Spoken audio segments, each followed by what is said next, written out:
We're live. Good evening. Good evening, everyone. I guess I'm going to be answering your questions tonight. So good evening. Spend a few minutes together. I got quite a few questions. I wasn't sure I was going to get some.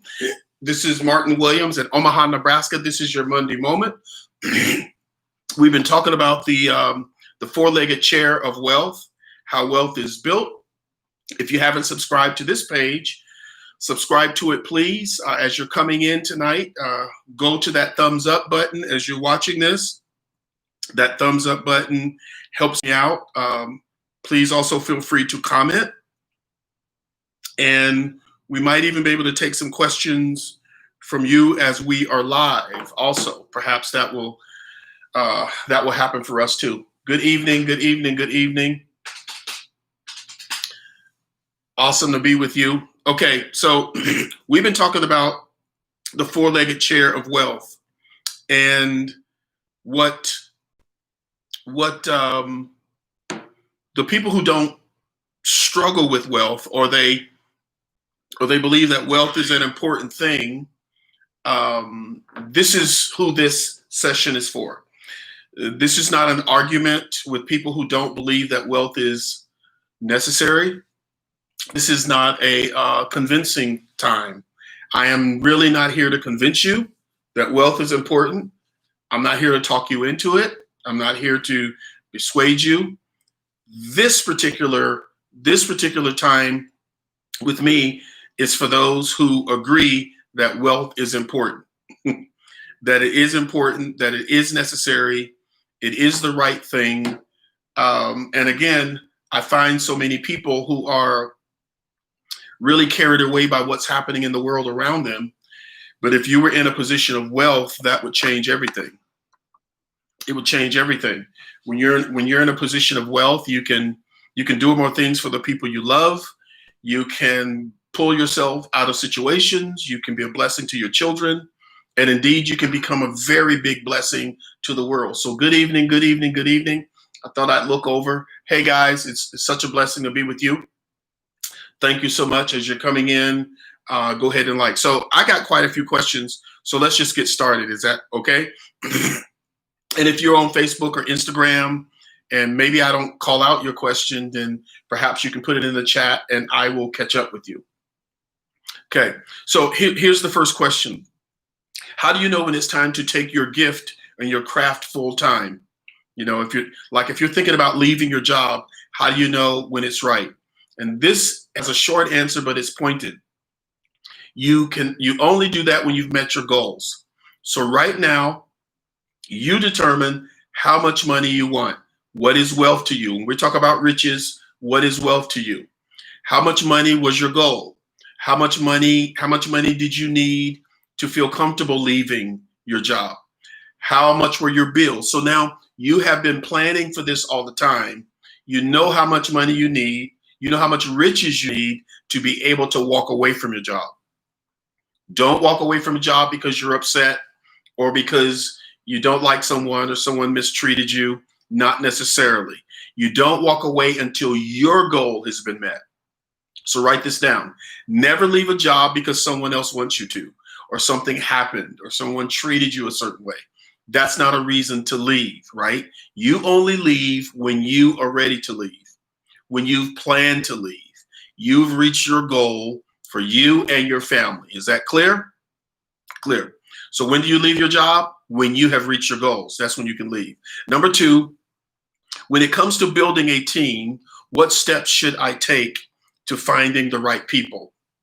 Now, I'm taking for granted this question, and if I'm wrong, let me know. I'm taking for granted you mean building a team around you to help you build wealth, right?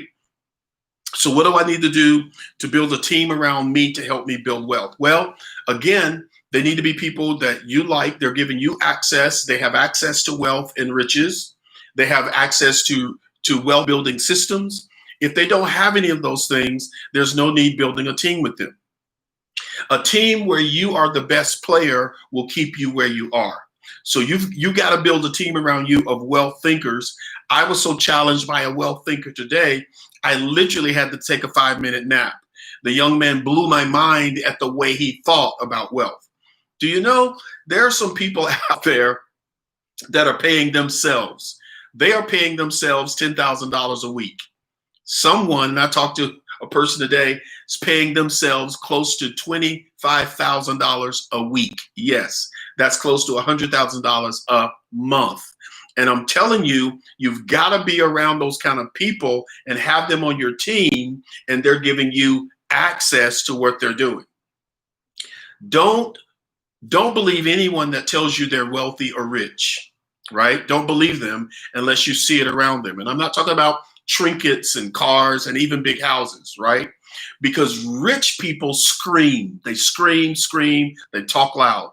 Wealthy people whisper. They whisper, right? So you want to be around a wealthy person, that their relationships are intact, right? They have access. They can give you access. They're treating their bodies and their minds and their souls well, and they also have material possessions. That's the answer to that question. Third question. If I build generational wealth and success in business, and I'm ready to pass it on to my children, but my children's passion are in other areas. Okay, very good question. What happens when your children aren't willing to take over your company? Number one, and please understand this, your children may not want to do what you do. They may want to do something else. That is fine.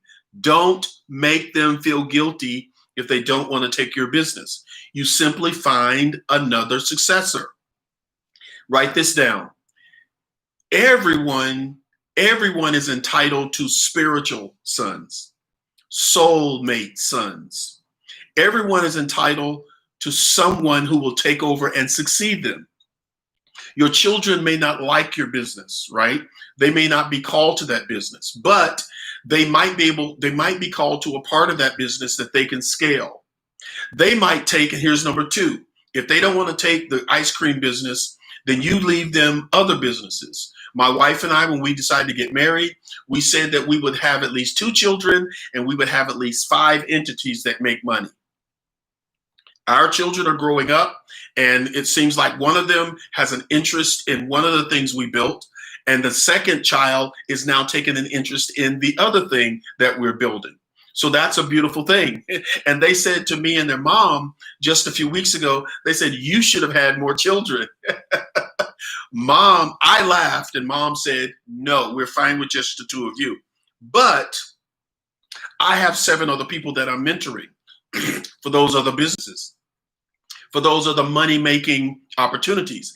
I'm still going to will my portion to my natural children. They don't have to do what I do, but they just have to think like I think. Remember, you're investing in your children's minds and how they think, not necessarily what they think. Got it? So you can develop entities, find another successor for your business. Do not allow something you built to die just because one of your children does not want to do it. And don't make them feel guilty because they don't. Right?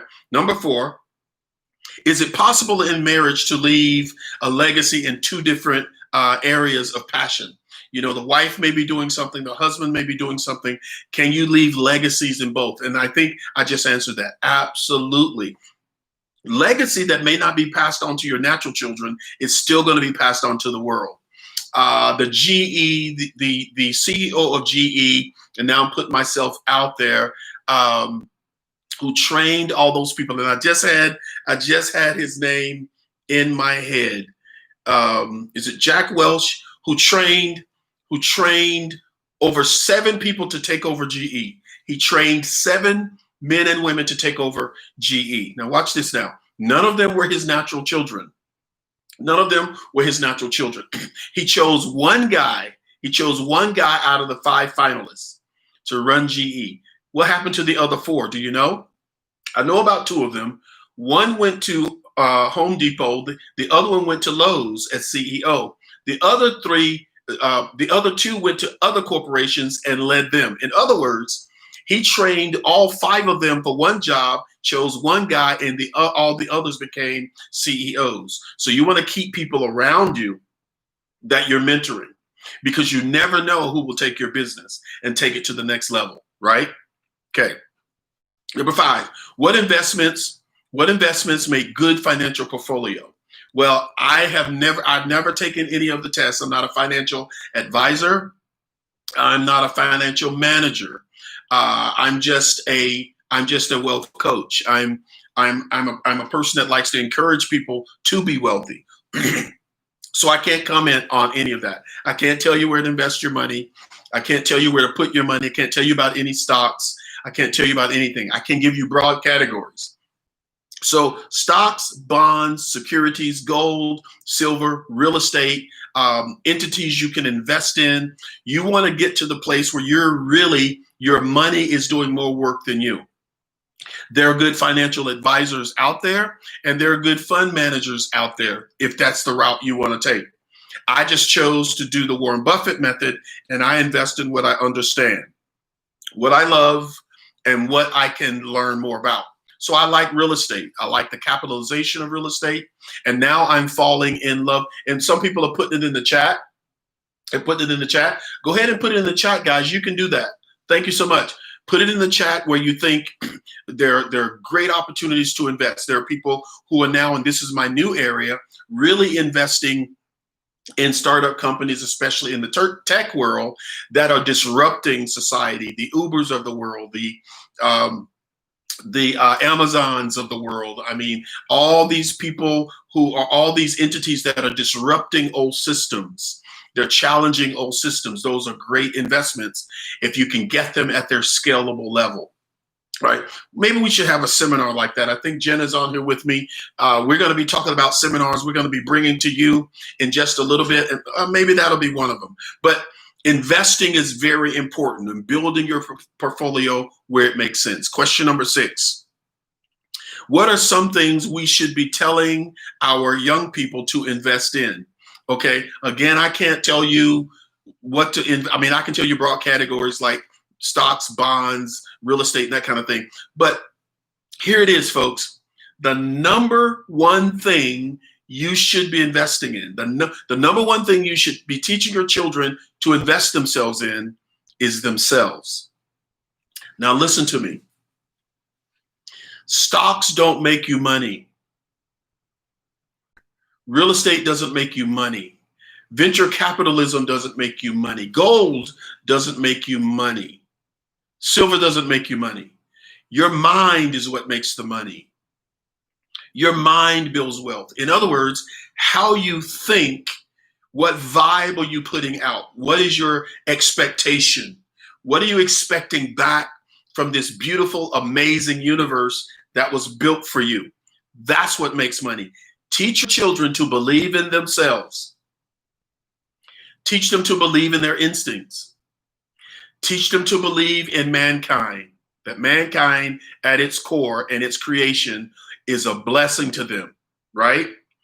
Teach them that everything God made works for their good all the time. So now, when they think about investing, when they're thinking about doing anything in the world, they will expect success. Train your children to invest in themselves. And then number 2, train them to invest in the knowledge of what they love. Whatever they love, tell them to invest in the knowledge of it. In other words, they need to educate themselves. Teach your children. I grew up and I was slapped on the hand all the time. And sometimes parents can raise their children in a way that says, you need to do this because this is the only way you're going to survive. You've got to make an A on the math test. You've got to pass to the, from elementary school to middle school. You've got to pass from middle school to high school. You've got to go get a college degree because that's going to make you successful. It doesn't all the time. That doesn't work for everyone. Teach your children to trust in themselves. Believe in themselves and trust their instincts. Don't slap their hand all the time. They're just thinking differently than you, which should be okay. All right. Number 7, kind of long one. Let me see what I can do. What are some things that I can do right now to instill the wealth mentality in my son, right? To build a wealthy lifestyle. And I just added it with another question. How can I help my children understand wealth or see it through their eyes? And I'm going to answer the both of them like this. Never have as your goal to teach your children about wealth. Never have as your goal to educate your children about wealth. Don't make that your goal. Make this your goal. Make your family environment revolve around the understanding of wealth. So it doesn't look like a lesson. Okay, once a week. Hey, son, let me show you wealth. No, think like wealth, talk like wealth, behave like wealth, make decisions about wealth. So for your children, it's not a lesson, it's a lifestyle. Build a lifestyle of wealth in your home. Don't let your children hear about how hard it is to pay the light bill, but you're going to the store to buy something else you don't need. That's a lifestyle of poverty. Make it a lifestyle of wealth. Celebrate things that most people don't celebrate. Celebrate that the savings account is at this much. When our children were young, we did a family meeting every year. Now we have to do one twice a year.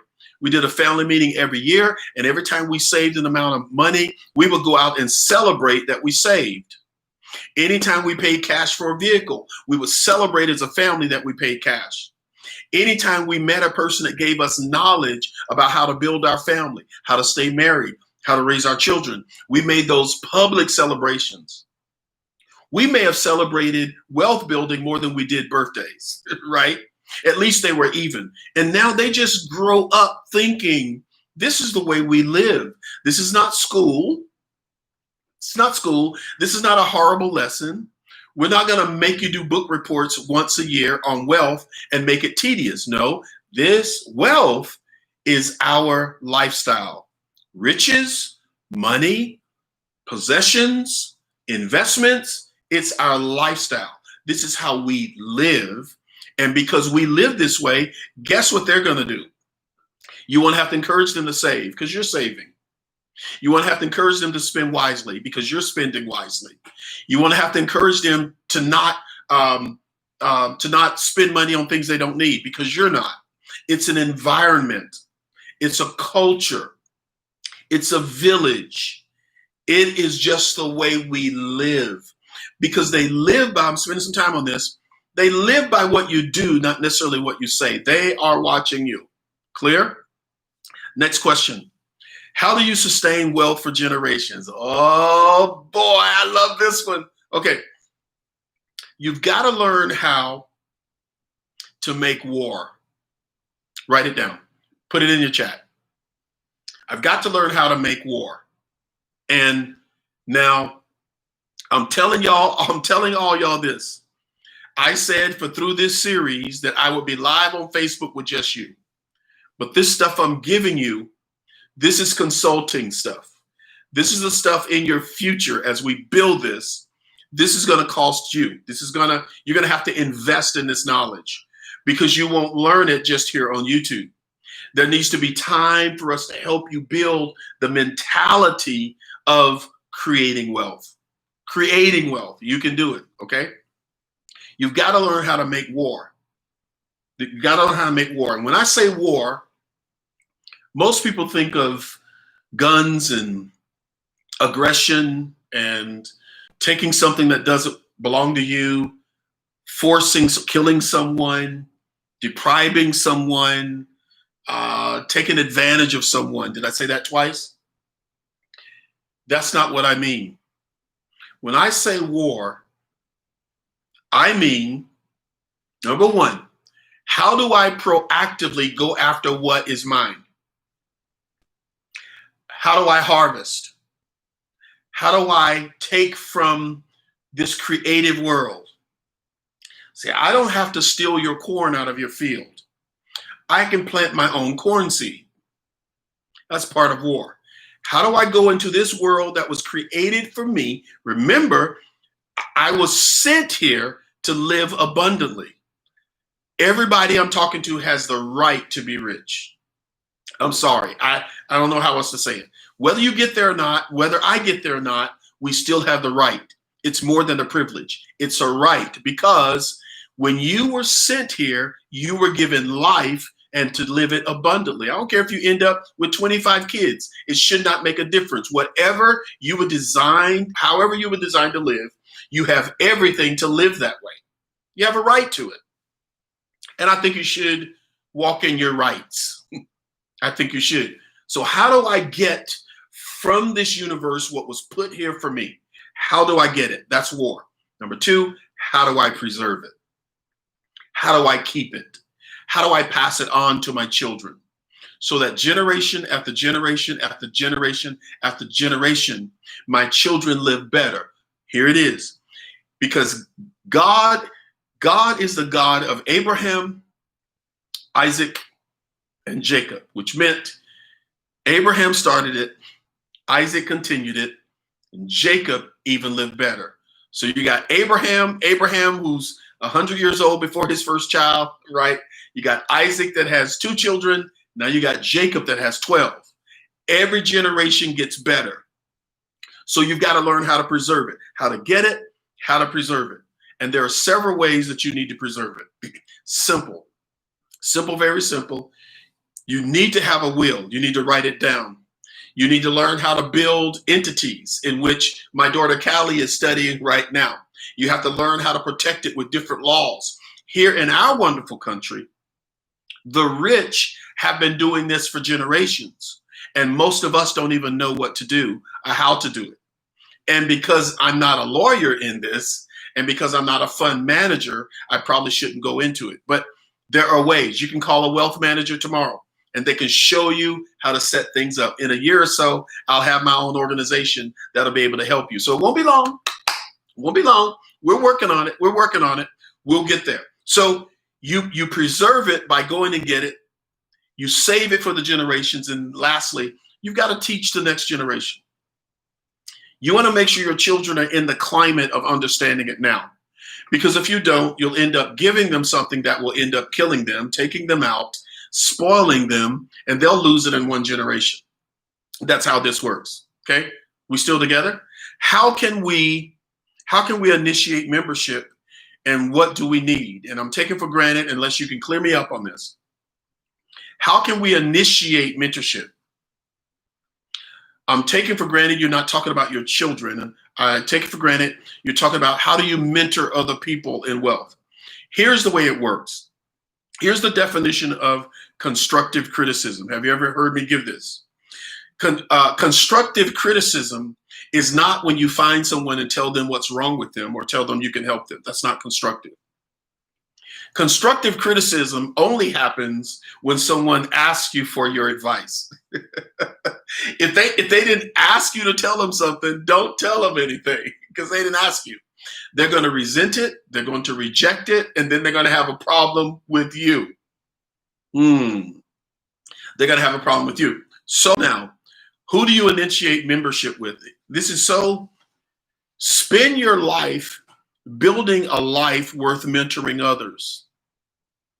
Spend your life building a life worth mentoring others. When you do that, those who are attracted to your life and your lifestyle, they'll come to you. You'll find them. They'll find you. Many of them are doing it now. There are people in your life, they're hanging around you, they're asking you questions, and they just want you to help them understand. Help them at every level, at the 2-year-old level, 3-year-old level. I mean, teenagers, whatever age they are, whatever level they are in money, help them, begin to mentor them. And in my life, my mentoring is growing now in ways that I didn't necessarily think it would, but it's only because of how I exude myself, how happy I am, how happy my wife and I are, how free we are, how much we're able to give and give freely, how much we're able to love, how much we're able to bless people, how we can live our lives. This will attract people to you that you can mentor, that you can open your heart to, right? The most important thing that's going to attract people to you is when you're okay with the thought, you're okay with the presence of mind, spirit, soul, and body, that you're not just okay with being rich or wealthy, but you're okay with them wanting to be rich or wealthy. That is very attractive, because some people who want to be wealthy, and they desire to be rich, They don't want anybody else to be wealthy or rich. They don't want it for anyone else. They want a differentiation between them and others. They want to be saying, I'm wealthy, you're poor. I'm further along than you. There's this comparison that people have. Truly wealthy people don't think that way. They don't. They know that there's enough for me, you, and everybody. And they know. See, wealthy people understand this. I can't take anything that belongs to you. You can't take anything that belongs to me. And number three, there is enough for us all. There is a creator, if there was another billion people on the planet and all of us needed gold, Creator would just create another mountain. He would have another mountain come out of the sea. There's enough for us all. We don't have to take anything from anybody. I don't know how I got there, but it just bothers me because I wanted certain people to be my wealth mentor. And I thought they had the heart to show me. But listen to what they do. They tell you their testimony and they glorify themselves. And when you ask them how, they get tight-lipped. They won't tell you how. They won't share this kind of stuff. Someone said, why are you giving all of this away free? I said, freely I have received and freely I give. There were some people who helped me. They opened my mind. Dr. Monroe opened my mind. Other wealth mentors opened my mind. They showed me. They told Bishop Von McLaughlin opened my mind. Jesse Duplantis opened my mind. They opened my mind. They helped me understand what was available to me. A billionaire opened my mind. He opened my mind. I mean, and it's like, I just know now, I know now how much you are loved, how much you're appreciated, and how much this creator, this God King, how much he created for you. It's amazing. And you should live it and you should pass it on to the children. Okay, getting behind. All right, so let's see. In one's pursuit of wealth, what keys and what strategies should be utilized and applied so as to know how to prioritize one day activities? Great question. Great question. I'm building wealth, so how should I build my day? It's a question. I'm building wealth, so how should I build my day? Remember, your day starts in the Hebrew world. I create my tomorrow starting at 6 o'clock the day before. Yeah. So tonight is Monday night. I'm gonna create Tuesday as I sleep. Yes, I got a schedule. I know my plan. I have a goal for tomorrow. I know where my meetings are. I know who I'm going to meet with. All that's wonderful. But I build my day of wealth in my sleep. Shalom. I go to sleep. The Hebrew day ends at 6. It starts at 6 at night, right? So when I go to bed, that's the reason. When I go to bed, I'm going to dream about tomorrow. I'm going to dream about another day of wealth.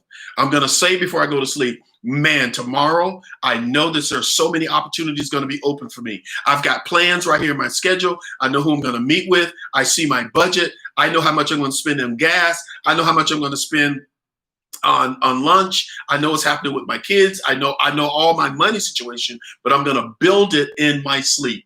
I'm going to talk about how powerful tomorrow's going to be. I'm going to dispatch my angels. I'm going to create my mindset as I sleep. Job said, as a man slumbers and sleeps on his bed, that's when his instructions for tomorrow are sealed. Your instructions and your wealth for tomorrow, Tuesday, or tomorrow, whatever day, I don't want to necessarily date this thing, but it is a Monday moment, I guess. But tomorrow, it's built as I sleep. It's built in my thinking. It's built in my dreams. It's built in my heart. It's built in my peaceful rest. That's how I plan for my day. And now, as I get up for my day and I plan for it, I'm going to stick to my plan. I'm going to be prepared for my meetings. And I'm also going to be prepared to pivot. I'm going to be prepared to see my opportunities of investment. I'm going to see opportunities that weren't there the day before and things have changed. So I'm going to be able to shift. change gears, change directions. I'm going to be agile. I'm going to trust my instincts during my day, right? I'm not going to go out to lunch with some guy that I want to impress. So instead of going to the $12 lunch thing, I'm going to go to the $50 lunch thing and buy him lunch. I'm not going to do that. I'm not going to try to impress people. I'm not going to step outside my budget. I'm not going to have I'm not going to have a commercial talk me into buying a new car that I don't need or want. It's not in my goal. It's not a plan for my day. I'm going to stick to it until my opportunities for saving, my opportunities for preparing for investments, my opportunities for sticking to the investments I understand. I'm not going to leave those rudiments of wealth building. I'm going to stick to it and watch it grow. Does that make sense?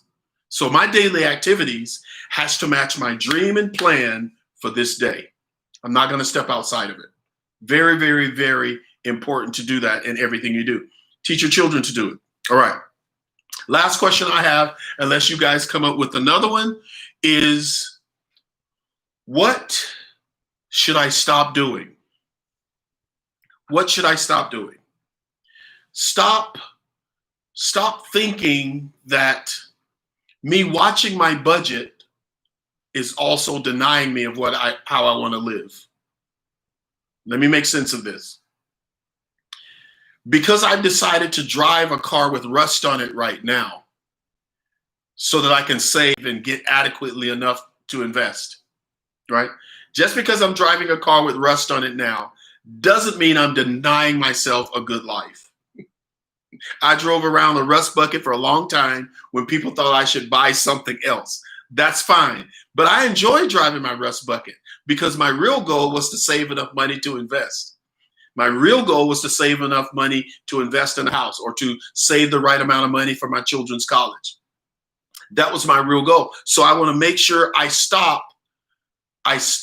trying to please something in me that's not important or please other people. Stop trying to please other people. They don't know what you're saving up for. Why? You know, your daughter, your son is grown. They got their own house. Why don't you spend all that money you saved? Because I have a plan. I have a plan. I have a goal that I've set, and I have a desire of my heart. So I'm not going to deviate from that. Stop doing that, right? Number 2, stop breaking your own rules. Stop breaking your own rules. If you have said you're going to build wealth and this is what you're going to do, the worst person to lie to, the worst person to backslide on, the worst person to contradict, the worst person to flip the script on is yourself. Don't do that. If you said you were going to save, save. If you said you were going to stay in the budget on the car, stay in the budget on the car. If you told your family, I'm not loaning y'all any more money, don't loan them any more money. Well, they might lose their car. It's their car. It's not yours. You're building something called wealth. You're building something, and you might just need to focus on it until you get to your goals. If you're buying all the family's cars and paying everybody's bills, you'll never get in a place to really show them what wealth is like. And sometimes you might have to do that.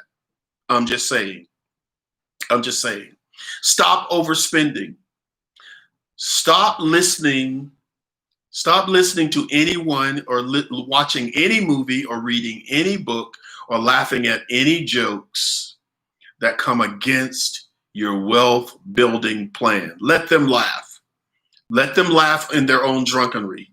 Let them laugh. Let them laugh. Let them appease themselves by laughing at silly stuff. You don't laugh. Don't give any energy to it. You keep your energy focused on what you're going to do. Don't let your children talk you into opportunities to also overspend, lose your focus. Stop going to churches or listening to sermons that have a problem with wealth. Don't go. Just don't listen. Don't be a part of it. Don't have friends. Stop having friends that don't believe in it. Why would you spend time with them? Are you that lonely? You that desperate? You got to have friends, even if they don't believe in your dream of wealth. Why would you spend too much energy with people who don't want you to have great relationships other than theirs, who don't want you to have access to things they don't have access to, who don't want you to live healthy, and who don't want you to have possessions. Why is that your friend? Why is that person your friend? Hmm? You've got to deal with these things. All right. So now I got everybody's questions answered, didn't I? Right. So I don't know what I'm going to move on to, but I know it's going to be powerful. I'll let you know next week what we'll be talking about. And I'll also let you know the scheme for us moving forward. Thank you so much for subscribing to my YouTube channel. Please do that before you go. I only see 9 thumbs up there. Give me a few more thumbs up. Give me the thumbs up. And you need to be subscribed so that you can comment if you found that out. So after we're off, thank you for the thumbs up. After we're off, go ahead and subscribe. That way you can give me comments. That way you can talk back to me. And I'm going to have to hire someone out there, I guess, to help me keep up with these comments and all these questions. So I'm sticking with you. But here we go. Wealth is not your privilege. Wealth is your right. Wealth is your right. If you're a lover of Jesus and a lover of the idea of a savior, a king, what do you do with this verse? He died poor so that you could be rich. What do you do with that? If he died to save you from hell, are you going to go to hell if you don't accept his love for you? Most people teach yes. If you deny his love and you don't accept his salvation that keeps you from going to hell eternally, most people would say, why would you do that? Just accept it. Just accept the love of Jesus so you can live in heaven the rest of your life. Hmm? But what if he also died for you to be rich and wealthy? Should you not also accept that? And if you deny accepting that, will you indeed live hell on earth? Would you indeed live in hell right here, not being able to go where you need to go to fulfill his purpose, not being able to do what he told you to do on earth, not being able to help the people you need to help, not being able to answer the problems you need to answer? Is that also a rejection of the love of Christ? I think it is. I think it is. I think you should accept what he gave you. Different levels. I'm not saying Martin said everybody needs to be a millionaire. That's not what I said. I said every person should be wealthy. That number is different for you. It's different for me. But I know my number. Do you know yours? You need to know. Hey, y'all. Love y'all so much. Peace and love to you. May the King and his kingdom continue to bless you, open doors for you. May you have sweet Shabbat. May you dream tonight. Plan your day right now. Write these things down before you go to bed. Sometime tomorrow, you are setting up for me intersections with those who will help me become wealthy. Tomorrow, your angels will lead me to opportunities to become even more wealthy. I will have the intestinal fortitude, the guts, the wherewithal, the faith in my instincts to know when something is right. And it will always lead me, whatever I do, it will always work together for my good in every way so that I continue to be wealthy, because it is my right to be wealthy. And I accept that right to be wealthy. I accept that right to be wealthy. I don't have to make myself wealthy. I don't have to work it all out. I have a creator that creates every moment for my life. Every moment has been created for my life. And I trust that with joy. I trust it with joy. I trust it with joy. I look for it. A man told me, and I was teaching him this, and he said, you won't believe what happened to me. He's a salesman, great salesman. And I'll go, he's a great salesman. I mean, just anointed to sell. I wish I could sell the gospel the way he sells his merchandise. Just amazing. And he began to think he began to create his sales day. He creates his sales day before tomorrow. He creates it. He creates numbers. He creates what he believes he can sell tomorrow. And surely enough, he went the whole day. He went the whole day without selling the items he sells.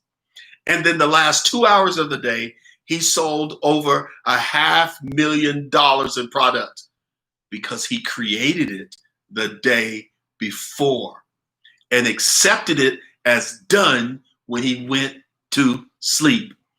Make your day tomorrow, but make it tonight as you sleep. Write down your numbers. I'm not afraid to tell you, write down your numbers. Write down what you're expecting. Write down the doors you're expecting to open. Go to bed tonight as if it's already done. It's done when you go to sleep. And when you wake up, the universe, the God who created it, the entity, no matter what they call him, he is ultimate creator. Genesis 1 tells us he is ultimate creator. He created all things, and he can also create your wealth intersections. So good. Good night, y'all. See ya.